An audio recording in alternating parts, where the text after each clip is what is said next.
It's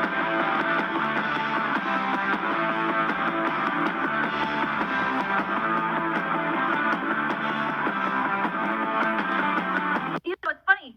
I really, I did see the updated, the 2019 Pet Cemetery. I wonder if it was kind of like in 20, I just thought about this right now. I wonder if it was kind of a 20th anniversary kind of, they just happened to make it 20 years later. And I wonder if now they're going to release like a 20th anniversary edition of the original Pet Cemetery, maybe with like director's notes or whatever. But anyway, I really was not expecting to like this movie because I am somewhat of a purist and a pessimist. You've been pretty spot on with recommendations in the past, so I thought, all right, well, I'll give this a shot. And I saw, I watched the opening credits roll, and I thought, okay, well, and then I saw John Lithgow in the cast. John Lithgow does not make a bad movie, so let me sit down and let me give this a fair shake. When I saw the truck roar by, I thought, okay, that is a good example of foreshadowing. Right. I wasn't expecting to like this movie either. I think that I had really high expectations going in, and I kind of read some critics' reviews before I knew that they were making the big change where they had Ellie be the one who got killed instead of Gage. I read about why they made that decision, which we can talk about later.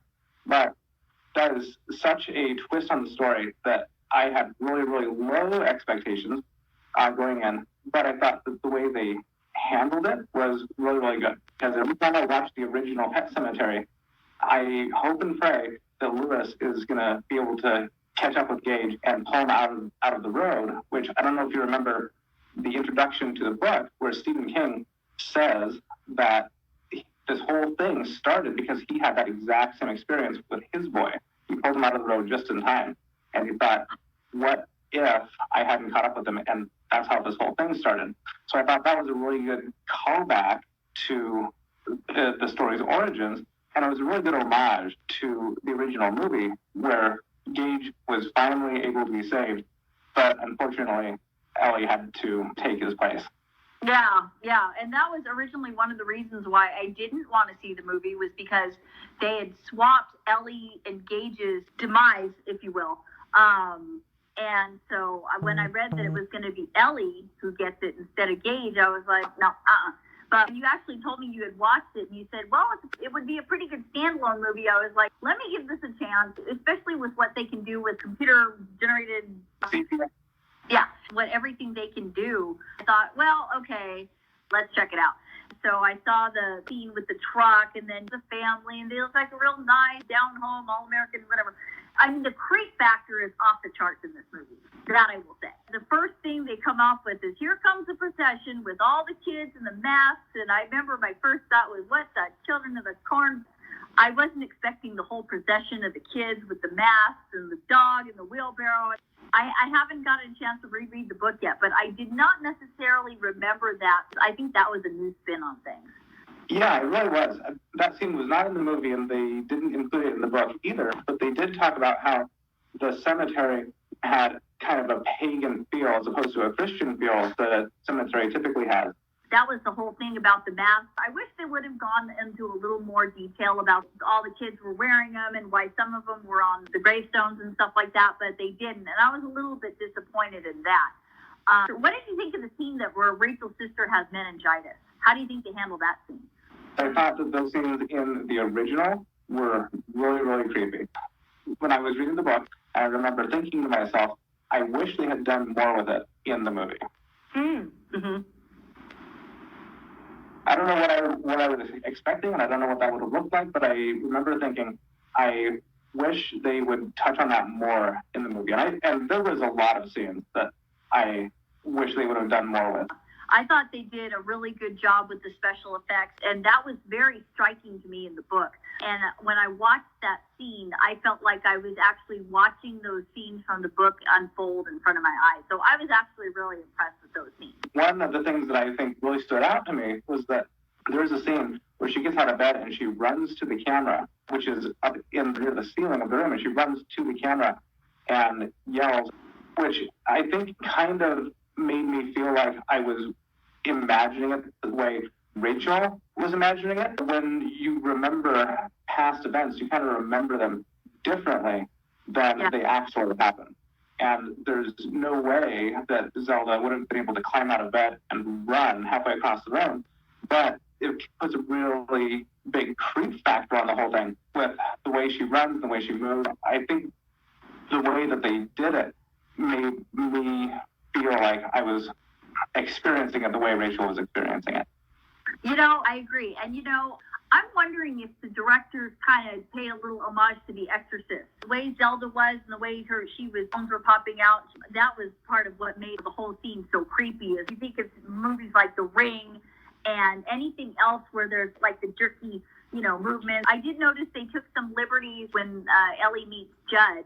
Judd's wife was alive. I'm thinking the producers and directors of the movie thought this will be a little less messy and a little less complicated if Judd's wife is already passed. So I'd like to kind of pinpoint certain liberties that they take with the book as, they take between the book and the movie. Let's get to the big liberty that was taken, where they swapped the one who got hit by the truck. Saves Gage, but here's Ellie. I like the way they did it. I would have rather seen them do more with because I read a lot of articles about how, it's easier with a 9-year-old and this and that and the everything. But I think I probably would have rather seen them remain true to the original movie and true to the book. But maybe in this day and age, they thought, what's going to flow easier, a 9-year-old getting it or a 2-year-old getting it? I don't know. I would be kind of curious as to what were they thinking. When I read the reasons they could do more with a 9-year-old instead of a 2-year-old, was that it was a total cop-out. Like, it's easier. And I think that they had a lot of opportunities to make that scene a lot creepier in the original movie. Because if you remember from the book, Gage's voice is physically the voice of Judd, and it's the voice of Rachel. His face physically changes to Judd's face and Rachel's face and all these people that Lewis knows personally. And I think there would have been a lot of opportunities for them to make that scene really, really creepy in the movie. But maybe they didn't have that technology in the 1980s. I think they had a lot of opportunities. Do you think it had anything to do with maybe how the movie would come across, way too harsh to show a 2-year-old being run over by a truck? I have thought about that. And that's really interesting because when I first saw the movie, I saw the movie for the first time when I was about 17. And I had no idea what it was about. I just knew the name Stephen King. I was looking for a really scary movie. And I couldn't believe that any self-respecting story writer would actually write that into a movie. And I think it actually traumatized me. Yeah. I couldn't watch it again until I was in my 30s. But that's the way that he wrote the story. I think you're right that might have been too traumatizing. With Ellie, I noticed they did do her face change. They kind of did it once, and it only changed very slightly. And you only heard Judd's voice come out of her after she comes back. And what did you think of the whole scenes where the cat, gets run over and they take it up to the pet cemetery and the cat's never the same? And then you have, of course, the little girl and she gets run over by the truck. Wow, I think, which I thought this was a little bit of irony, while she's petting the cat who has, come back after having ran away. I thought, well, that's a little bit ironic. Kitty, wham. What did you think of all the scenes? Were you impressed, not impressed? I was not impressed with how they did it in the remake. There's a lot of reasons for it. Now, first of all, in the book, Judd took Lewis to see the pet cemetery. Actually, he was the one in the book when Lewis winds up helping Judd's wife when I guess she has a heart attack. And in his gratitude, Judd takes Lewis up to the pet cemetery and tells him about how it works and how things come back and stuff. So that's how they handle it there. In this case, Judd's just the kind of kindly old neighbor, but they don't ever really touch on how they'll come back. Right. And they talk a lot about the Wendigo in the book. I was wondering if in the movie they just kind of completely did away with the whole idea of the Wendigo. They didn't really talk about it. When I was reading the book, I imagined that the Wendigo would be like this physical thing that was kind of moving Gage along the lawn, make sure he got to the road. And that's what Lewis talks about in his flashback, is how he wished that Gage would trip because that's how 2-year-olds run. I always imagined in the movie the Wendigo would have been physically with Gage, kind of moving him along, and I always kind of wished that they had done that. Even if it was like a ghostly figure of some kind, I don't know what that would have looked like. So I am really glad that they touched on the Wendigo a little bit more in the remake. They kind of went in a different direction than the original story. But I thought that the way they had things come back in the remake was really, really cheesy. They bury something in the Micmac cemetery, but then it's back again 2 hours later. It seemed like a much longer turnaround time in the book. Like a week or something? Something like that. It was a matter of days, I think. Yeah. I think in the original movie, it felt like a 24-hour period. But in the remake, it was almost like they make it home before you do. Keeping on that train of thought, I remember thinking when he was kind of washing her off, I remember thinking all the, the funeral makeup is going to wash off and oh my God, what's she going to look like? I'm wondering if that whole scene where she comes home and then she's dancing in the funeral dress, I wonder if this is kind of filler, which it could have been. Going back to the whole idea of the turnaround time, you're right. I remember the turnaround time I thought it was a week. Or maybe over 24 hours or a couple of days, but it definitely seemed to be a longer time. And getting towards the end of the movie where Rachel dies, and I guess he takes her up there and buries her up there, and then all of a sudden everything is like sped up. I think it worked for the remake as a standalone movie. I think it worked because it added kind of this campy feel. The original movie paid more attention to the book. And it was really serious, and it was really creepy and scary. Yeah. There's a few iconic things about the original Pet Sematary versus the new Pet Sematary, and one is the actor who plays Judd. Judd's accent was the best part of the entire movie, the original anyway. And I remember reading the book, and they described what Judd's accent sounded like, and I could hear it in my head. And his voice sounded to me exactly the way I heard it in my head. The place we're going is on the other side of that. Yeah, I agree. I thought Fred Gwynne, if he was alive, it would be very cool if they'd asked Fred Gwynne to be in the remake. I thought John Lithgow did a great job as Judd, but I have to admit I was disappointed that he didn't have the real thick New England accent that was in the book and when Fred Gwynne did it. Especially because I think part of Judd's fascination with Ellie was that when they first met, Ellie noticed his accent and didn't really understand it. Let's talk about Lewis's relationship with his father-in-law. Is shaky at best. In fact, he recalls that his father-in-law offered to pay for Lewis's entire medical school if he would break up with Rachel. And that played into the fist fight that they had at Gage's funeral. And that almost had its own underlying plot line. It was almost like a story in itself that played into the rest of the movie. When Lewis wanted to send Rachel and Ellie to see Ellie's grandparents, they had a really, really good conversation on the phone where they basically made amends for everything. I think this conversation lasted about 3 chapters. It was pretty big. It was pretty long. And it really changed everything between them. So it was almost like, whereas a major theme in the story is loss and grieving, it was almost a reverse of loss and grieving because it was repairing all these broken relationships. Now, in the movie, they reduced this entire conversation to Lewis took his family to the airport, and his father-in-law said, "Lewis, I'm sorry." And Lewis nodded. And that really, really pissed me off. When you read a book as a kid versus reading a book as an adult, you don't really understand the things like fighting with your father-in-law or, because you haven't had that kind of experience. So when I go back to the book, I'll definitely be interested in looking for that scene.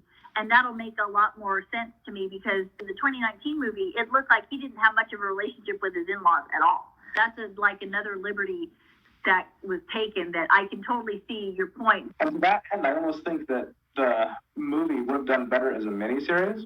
Do you remember the cemetery scene where he goes and digs up Gage from the book? Like, that scene by itself could have been a 2-hour movie. Oh, yeah. Oh yeah, there's a lot. It's got to really be tough to do books to movies because you probably have to decide we can modify this and we can kind of cut this down to one scene and stuff, and what'll play better on the screen as to what comes alive in the book to what's going to come alive on the screen. And of course, the scene that nobody can forget ever, why I have not watched the other movie, and the other reason why I was a little worried about this movie is the scene where, of course, Lewis gets it across the Achilles tendon with the scalpel. That scene in the 1989 movie traumatized me, but I was kind of hoping that they wouldn't play through that scene. I was really kind of hoping that they would not do that because that whole scene was just so... that's like the stuff of nightmares, of course, what are you going to expect from Stephen King? But I have to admit, I have like this huge love-hate relationship with that scene. How do you think that they handled that scene in the 2019 movie? When you talk about that scene, what I really remember is the original. Part of the reason I remember the original so much is I thought what they did was perfect for the movie, and what really, really threw me through a loop was, now this scene in particular, I actually asked myself, did the filmmakers even read the book? Because it was so incredibly different. If you remember from the book, Gage kills Judd in his own house. Rachel goes to Judd's house to find him, and that's where Gage kills Rachel in his hallway outside his bedroom, just feet away from Judd.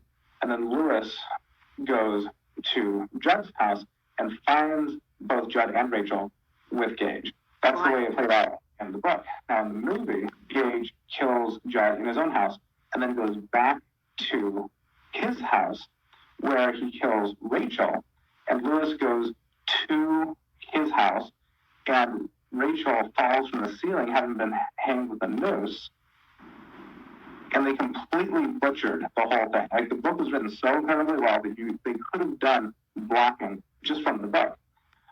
That really upset me, but as far as the movie itself, I thought it was perfect.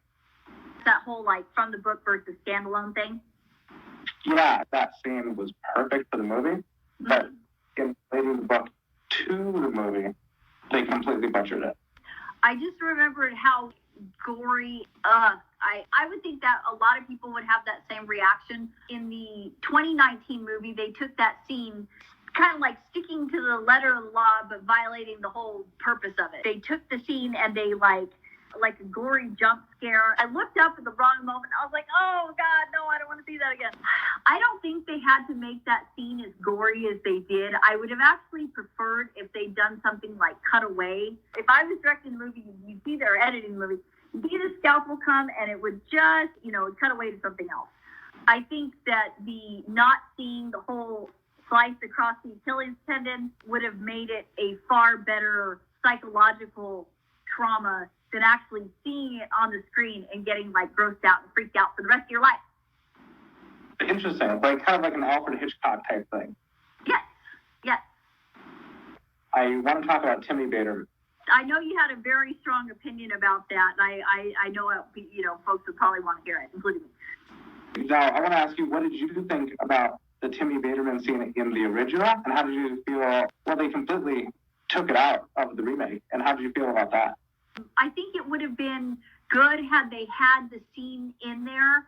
It would have given a lot more context to how folks came back and how things would play out. You don't know how humans are coming. You kind of have an idea of how humans are going to come back after the whole Timmy Baterman scene. He was just telling everybody's dirty laundry and everything else. I think if they had left that scene in the movie or even touched on it, it would have been better, to give a little more context to how folks were going to come back and how that was all going to play out. Right. And, that was actually my favorite scene from the book, and it was my favorite scene in the original movie. I think because it would have been so interesting to see it. Judd talked about how he came back and he would literally just pace back and forth for days. And he wouldn't sleep and he wouldn't stop. He would just pace back and forth for days. And sometimes he would stop and talk to people. And he said that you could see it in his eyes sometimes, but then other times you couldn't. But there was something there, like he couldn't take a proper step, he couldn't walk right. It wasn't wrong, but it wasn't quite right either. And so I think it would have been really interesting to see it. And I saw it in my head as I was reading the book quite a bit differently than the way I saw it in the movie. It made him a lot more animalistic. I think he had lost a lot of his humanity when he came back. But the way he told it in the book, there was quite a bit more human-esque. Whereas in the movie, the scene regarding him, he was just laughing and giggling and not really saying any words. Right. Not all there. Right, exactly. But I do think that the Timmy Baterman scene in the book really foreshadowed what was coming as far as Gage is concerned. Because if you remember, just like you said, he went to his dad's house and he started just saying all these words in people's voices, and it got so out of control that his dad had to kill him and burn his house down. Same thing happened. Lewis had to kill Gage, and then he burned Judd's house down. Right. I think that they might have taken one too many liberties. They probably thought, oh, that's really not essential in the movie, so we're going to leave that out. But especially again to the people who are the purists who remember the book and remember the original movie, I think that it would have been more effective to the movie to leave that scene in. You kind of knew how things were going to go, but maybe they left it out because they thought, okay, well, in this movie, we're going to up the surprise factor when and the kid comes back and not all there. I think that's kind of what killed it for me a little bit with the way they handled Ellie in the remake.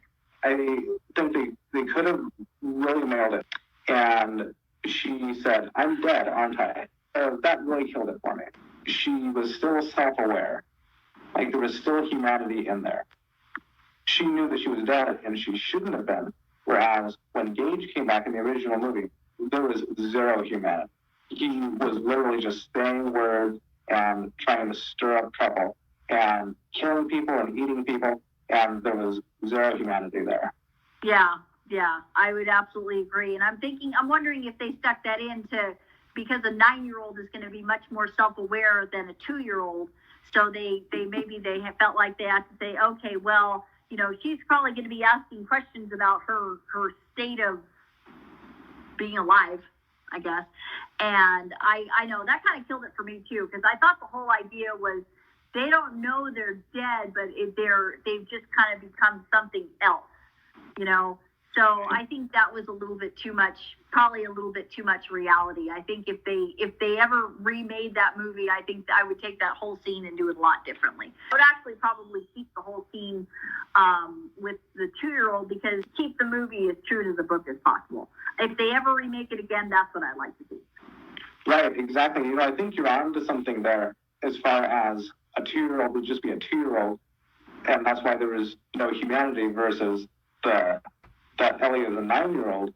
Right. So there's a little more humanity there. I think you're onto something, because if you remember from the book, when Lewis goes to dig up Gage, he rationalizes with himself that he's going to do this, whether he wants to or not. He's just going to do it. Right.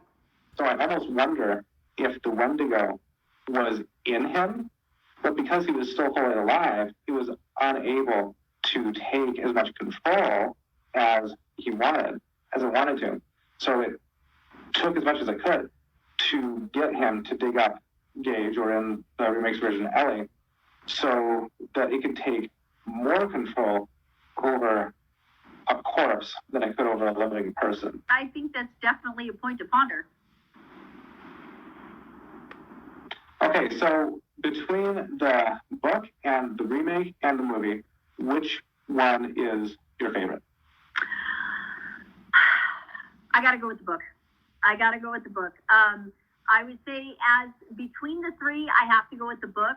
If I had just seen the movie as a standalone movie, I'd seen the 1989 version, the 2019 version, and I had never read the book, I would probably say that I liked the unpopular opinion. I'd probably say I liked the 2019 version just a little bit better, because I remember being little disappointed in the 1989 version, but then again, I was a kid when I saw it, so I will have to watch it again and see what I think. But I'm willing to bet I would probably think I'd like the 2019 version better as a standalone.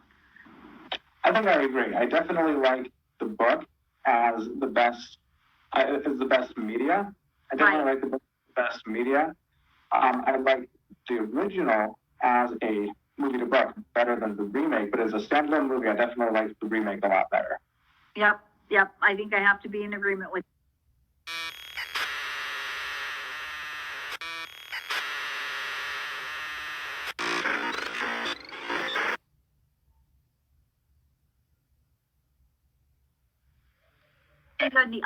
In the upper corner, it says Rob is right. So I think we should go. So we're doing it for real. Okay. Okay. Third time's the charm. You should totally use some of that for outtakes at the end of the video. Oh man, that's pretty funny. Okay, yeah. So you recently saw the third Pet Cemetery. You recently saw. These are the outtakes. These are the bloopers. For real. There's no third Pet Cemetery. Not yet. No, only two. I don't know if they'll make a third one though. And what is this? Do they have the Domino's guarantee? 30 minutes or it's free? 30 minutes or they don't come back bad. That's right. Forgive me, John Wisco, if you ever see this and I'm like butchering your last name. You're frozen you're actually frozen on my end. I don't know if I don't know if it's still. See me now? You're actually frozen on my end, but if you're still good on your end, I'm fine. Okay, let me try and reset the camera here. Hang on.